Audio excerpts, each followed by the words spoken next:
Hello दोस्तों, welcome to sheet metric. आज के वीडियो में हम लोग simple moving average Google sheet में कैलकुलेट करना सीखेंगे। इसके दो मेथड देखेंगे।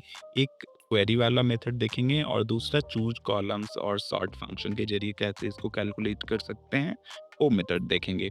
आपने हमारे पुराने वीडियोस में देखा होगा कि मैंने क्वेरी का एक्सटेंसिवली यूज करके डेली मूविंग एवरेजेस कैलकुलेट किए हैं, बट आज मैं आपको एक और मेथड बताना चाहता हूँ। उसके साथ ही बिल्कुल सिंपल तरीके से स्टेप बाय स्टेप में ब्रेक करेंगे मूविंग एवरेजेस को, ताकि आपको समझने में थोड़ा सुविधा हो जाए। तो अगर हमें किसी भी डेटा पॉइंट्स का जो कि टाइम सीरीज डेटा है और उसमें अपने को डेली मूविंग एवरेज कैलकुलेट करना है या for the pay moving averaging calculate करना है, तो उसको कैसे करेंगे ये जानेंगे। ऑल्दो स्टॉक का डेटा हमारे लिए मेन फोकस रहेगा सिंपल मूविंग एवरेज कैलकुलेट करने के लिए, बट ऐसा कोई ज़रूरी नहीं है कि मूविंग एवरेज का एप्लीकेशन सिर्फ स्टॉक के डेटा के लिए किया जाता है।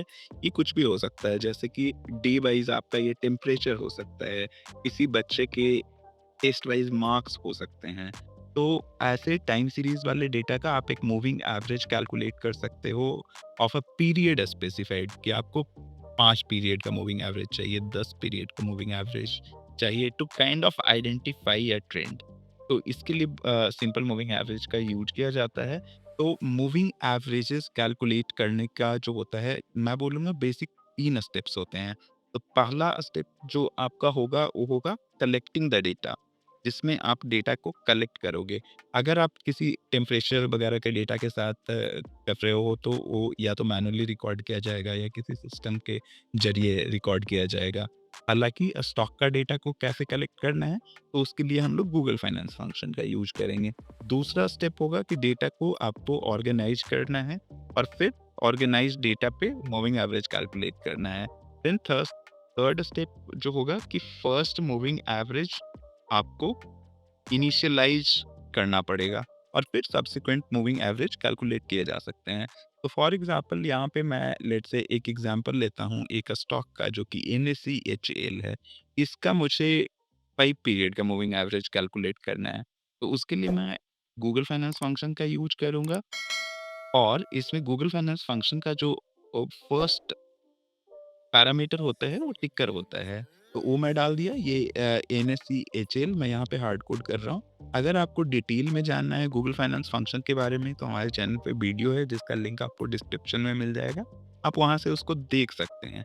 और फिर एट्रीब्यूट, हमें हिस्टोरिकल डेटा चाहिए, तो हिस्टोरिकल डेटा के लिए एट्रीब्यूट क्लोज होता है और फिर अपने को स्टार्ट डेट देनी है। तो लेट्स से स्टार्ट डेट मैं ये दे रहा हूँ कि टुडे -20, मतलब पिछले 20 दिनों का, और एंड डेट आज का कर रहा हूँ। सो ऐसे करने से क्या होगा, ये मुझे डायनामिकली ये चेंज होता रहेगा। अगर ये मैं 10 दिन करूँगा, तो उस दिन 10 दिन के बाद का टुडे -20 हो जाएगा। हालाँकि इसको हार्ड कोड भी किया जा सकता है। जैसे आप यहाँ पे देख रहे हैं कि मुझे किसी 2 स्पेसिफिक डेट के बीच में डेटा डालना है, तो आप यहाँ पे डबल कोट्स में डेट को डाल सकते हैं और ये डेट का फॉर्मेट एमएमडीटी बाई होता है। तो इस तरीके से आप ये डेटा को यहाँ पे फेच कर सकते हैं। और ये जो 5th पैरामीटर है, उसमें आपको डेटा डेली बेसिस पे चाहिए या वीकली बेसिस पे चाहिए। अगर आप कुछ नहीं स्पेसिफाई करेंगे, तो डेटा डेली बेसिस पे आता है। तो ये जैसे ही मैंने यहाँ पे डाला, तो यहाँ पे मुझे इस सारे स्टॉक्स के क्लोजिंग प्राइस आ गए HAL के, क्योंकि हमने HAL गूगल फाइनेंस के अंदर फीड किया हुआ है। अब इसमें लेट्स से मुझे मूविंग एवरेज कैलकुलेट करना है। मैं बोल रहा हूँ सिंपल मूविंग एवरेज 5, या फिर इसको चूँकि टाइम फ्रेम ये डेली का है, तो इसको डेली मूविंग एवरेज भी बोल सकते हैं। तो मूविंग एवरेज क्या होता है, अगर आपको सिर्फ एवरेज कैलकुलेट करना है, तो आप पिछले 5 दिनों का एवरेज ले लेंगे। और मूविंग एवरेज का मतलब ये हुआ कि एवरेज मूव करता रहेगा। मतलब कि अगर मैं moving average 5th of May को कैलकुलेट कर रहा हूँ, तो ये पिछले 5 दिन का डेटा पॉइंट होगा। हालाँकि जब मैं 6th को कैलकुलेट करूँगा, तो ये जो मूविंग एवरेज होगा, ये यहाँ से पिछले 5 दिनों का हो जाएगा। तो ये सिर्फ़ इतना ही होगा, जो कि आपको 6th मई से लेके 29th अप्रैल तक, बीच में जो डेटा आपको नहीं दिख रहा, वो ट्रेडिंग वो ट्रेडिंग हॉलिडेज़ होंगे, वीकेंड्स होंगे और फिर उसी तरीके से हम लोग इसको यहाँ पे ड्रैग कर दें। तो ये आज का डेट 16th मई को मैं ये वीडियो रिकॉर्ड कर रहा हूँ। तो 16th मई को जो मूविंग एवरेज यहाँ पे है, वो यहाँ से पिछले 5 ट्रेडिंग डे का एवरेज है। इसको मैं आपको एक बार चेक करके भी दिखा देता हूँ। लाइक 16th मई को 4762 मेरा मूविंग एवरेज आ रहा है। तो लेट्स से मैं ट्रेडिंग व्यू पे गया और यहाँ पे मैं एचएल खोल लेता हूँ। तो एचएल में आप यहाँ पे मूविंग एवरेज क्रॉस बना हुआ है, इस पे 5 और 50 का है। तो 5 कुछ यहाँ पे है और यहाँ पे आप देखोगे तो 4507 वैल्यूज आ रहा था यहाँ पे, पर ये वीकली टाइम फ्रेम पे है। इसको मैं डेली टाइम फ्रेम पे कर देता हूँ। तो ये मेरा मूविंग एवरेज जो यहाँ पे बन रहा है, ये 4762 बन रहा है। ये जो हमने कैलकुलेट किया वो 4762 कैलकुलेट किया। तो ये सही कैलकुलेशन है।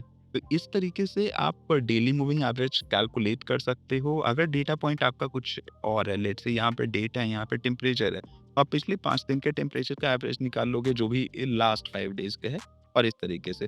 बट हमारा रिक्वायरमेंट इस तरीके से भी हो सकता है कि ये लिस्ट फॉर्मेट में हो और एक सिंगल फ़ॉर्मूले के ज़रिए मैं कैसे जैसे यहाँ पे एक सिंगल फ़ॉर्मूला ही लिखा हुआ है और इस फ़ॉर्मूले के ज़रिए ये टीसीएस का डीएमए 5 है, ये इन्फोसिस का डीएमए 5 है।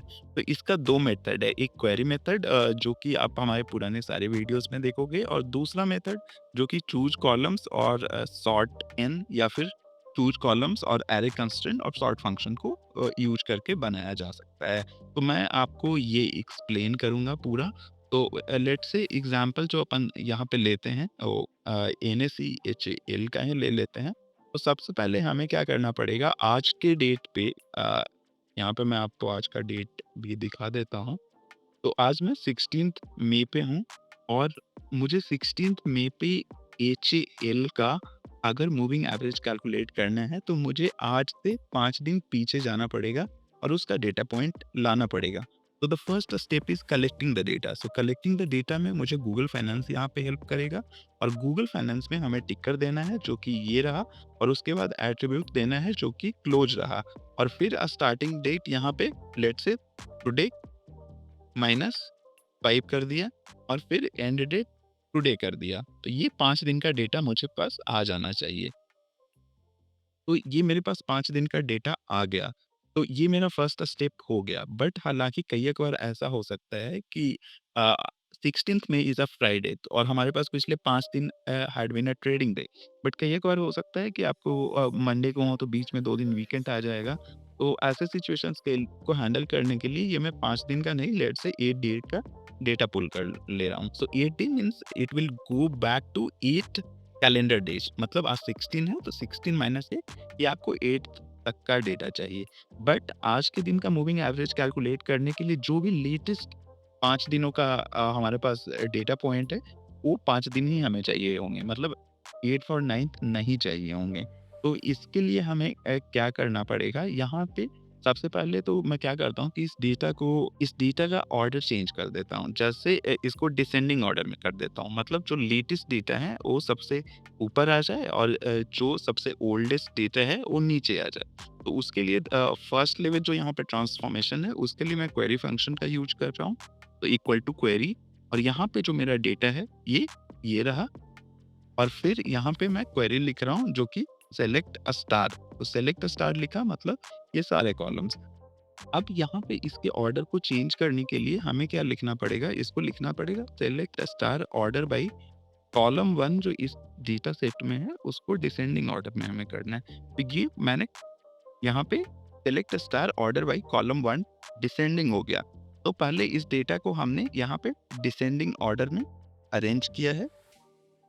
अब चूँकि सिर्फ़ मूविंग एवरेज अपने को 5 पीरियड का कैलकुलेट करना है, तो अपने को सिर्फ़ ये 5 डेटा पॉइंट चाहिए होंगे।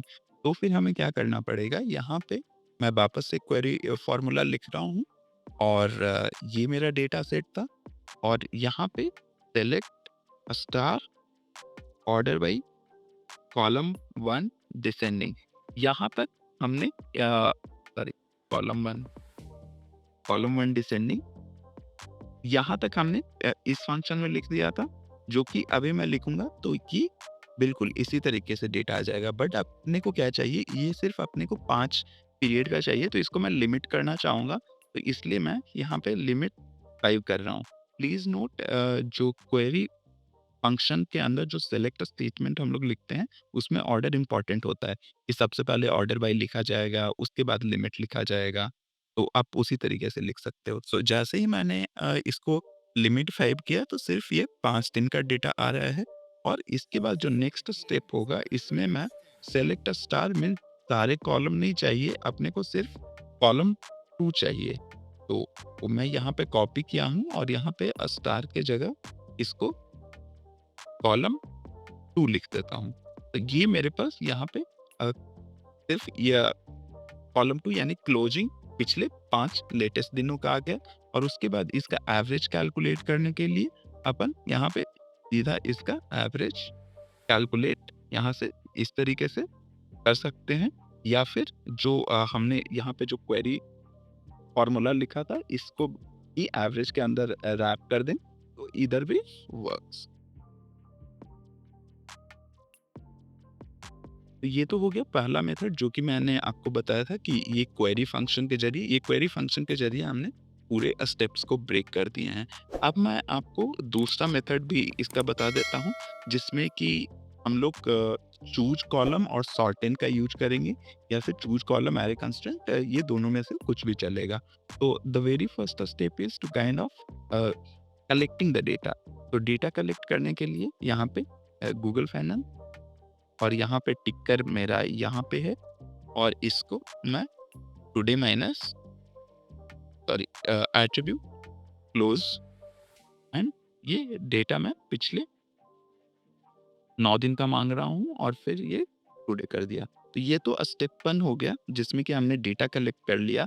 उसके बाद हमें क्या करना पड़ेगा कि ये जो डेटा है ना, इस डेटा को हमें सिर्फ 5 चाहिए, राइट? इतने सारे हैं तो सिर्फ 5 चाहिए और और इसका जो ऑर्डर हमें चेंज करना पड़ेगा। तो यहाँ पे जैसे डिसेंडिंग ऑर्डर करने के लिए हमने क्वेरी फंक्शन में ऑर्डर बाय लिखा था, यहाँ पे मैं सॉर्ट इन फंक्शन का यूज़ कर रहा हूँ।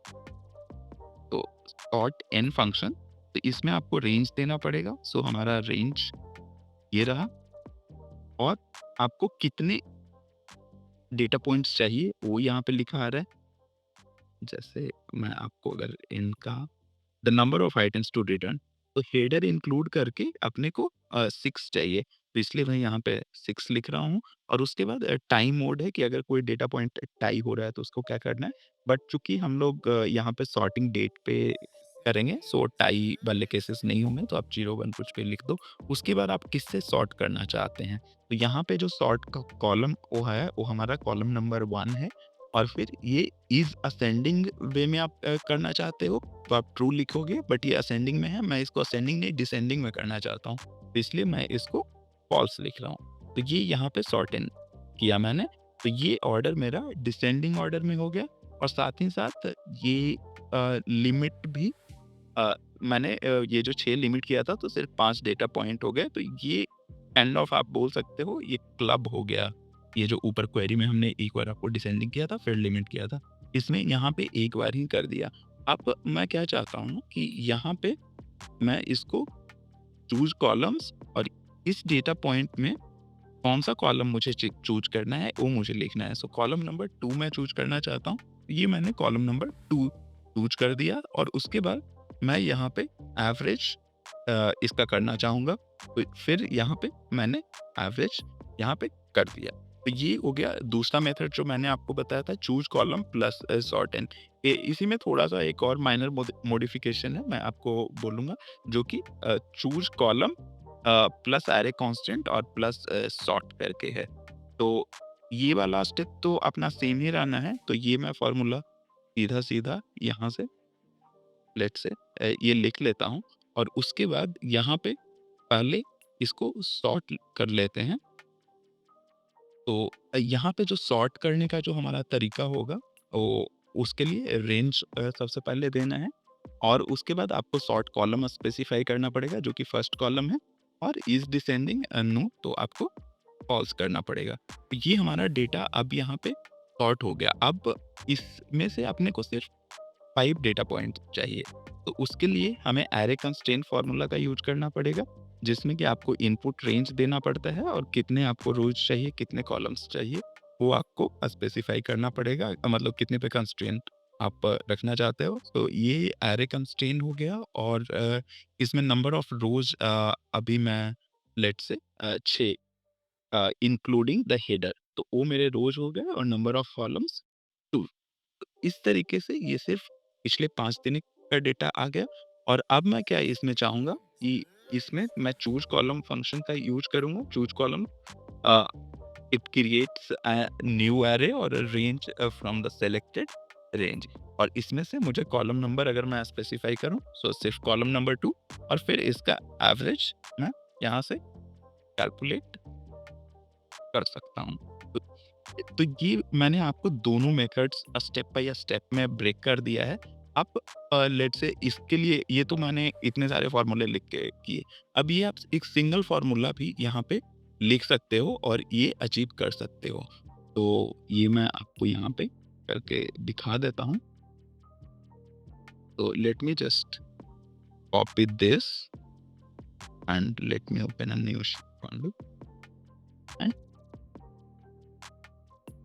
Let me remove all this. तो या जो क्वेरी वाला मेथड था, उस क्वेरी वाले मेथड के लिए गूगल फाइनल और यहाँ पे ये हमारा टिकर रहा और एट्रीब्यूट क्लोज रहा, ठीक है? और इसमें स्टार्ट डेट, तो स्टार्ट डेट मैं टुडे माइनस लेट्स से 9 कर रहा हूँ और एंड डेट टुडे कर रहा हूँ। तो इस तरीके से ये गूगल फाइनेंस में तो मेरे पास डेटा आ जाएगा, बट इसको अब मैं क्वेरी के अंदर रैप करूँगा। सो ये क्वेरी को डेटा मिला और क्वेरी को मैं डेटा बोल रहा हूँ, select a star order by column 1 descending. तो ये अभी यहाँ पे अपने को order like the latest data सबसे ऊपर आ गया और फिर ये दिख रहा है और इसको अब मैं यहाँ पे लिमिट 5 कर दूंगा, स्पेस दे देता हूँ। तो ये लिमिट 5 अब ये 5 दिन का हो गया और ये सेलेक्ट स्टार नहीं, ये सेलेक्ट कॉलम 2 कर देता हूँ, ये COL होगा, ठीक है? और फिर इसको मैं एवरेज कर देता हूँ। तो ये एक सिंगल फॉर्मूला यहाँ पे हो गया और इसमें मैं ये जो A4 है ना, इसके ए कॉलम को लॉक कर देता हूँ, क्योंकि मैं इसको माइट पे ड्रैग करना चाहूँ और फिर इसको मैं नीचे तक ड्रैग कर दिया, तो ये सारे स्टॉक्स का हमारे पास DMA 5 आ रहा है। इसको जैसे TCS का 3564 आ रहा है, राइट? तो यहाँ पे मैं TCS गया और यहाँ पे 3561 के आसपास है, वेरी क्लोज। यहाँ पे आप देखोगे तो 3565 लिखा हुआ आ रहा था यहाँ पे, तो वही हमारी वैल्यू है 3564, right? So which matches over here. इसी में हम लोग वीकली मूविंग एवरेज भी कैलकुलेट कर सकते हैं। उसमें बस क्या चाहिए कि जैसे गूगल फाइनेंस से जो डेटा आपको आ रहा था वो डेली इंटरवल पे आ रहा था। अगर आप इसी डेटा को वीकली इंटरवल पे ले आओगे तो ये वीकली का मूविंग एवरेज आ जाएगा। उसके लिए बस आपको यहाँ पे ये करना है, आपको स्पेसिफाई करना पड़ेगा गूगल फाइनेंस का इंटरवल, जो कि इसका 5th पैरामीटर होता है। ये आप 7 करोगे। अपार्ट फ्रॉम दैट ये आपको पीछे काफ़ी दिनों ले जाना पड़ेगा, क्योंकि 5 वीक्स यानी 35, तो चलिए मैं इसको 40 तक लेके जाता हूँ और फिर ये वीकली MA 5 आएगा, ठीक है? क्योंकि ये हमारे पास वीकली मूविंग एवरेज हो गया। अब हमें यहाँ पे चूज़ कॉलम्स और सॉर्ट वाला अगर मेथड यूज़ करना है, तो सबसे पहले तो लेट्स से गूगल फाइनेंस से अपन ये पुल कर लेते हैं और फिर यहाँ पे एट्रीब्यूट क्लोज।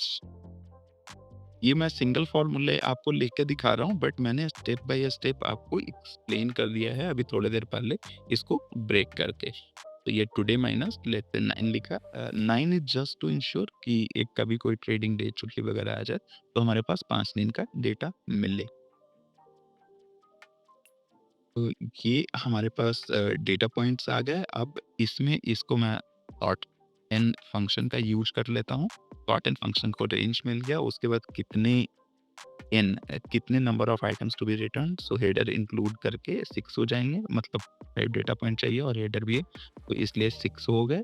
और उसके बाद अगर कोई टाई है तो क्या करना है, जो कि हमारे केस में नहीं है। उसके बाद जो हमारा सॉर्ट कॉलम नंबर है वो फर्स्ट है और फर्स्ट से हमें इसको डिसेंडिंग करना है, तो उसके लिए फॉल्स यहाँ पे लिखना पड़ेगा। तो इसको एंटर कर दिया, तो ये हमारे पास डेटा आ गया। अब ये जो है सिर्फ हमें ये क्लोज वाला, तो उसको चूज कॉलम से मैं सेकेंड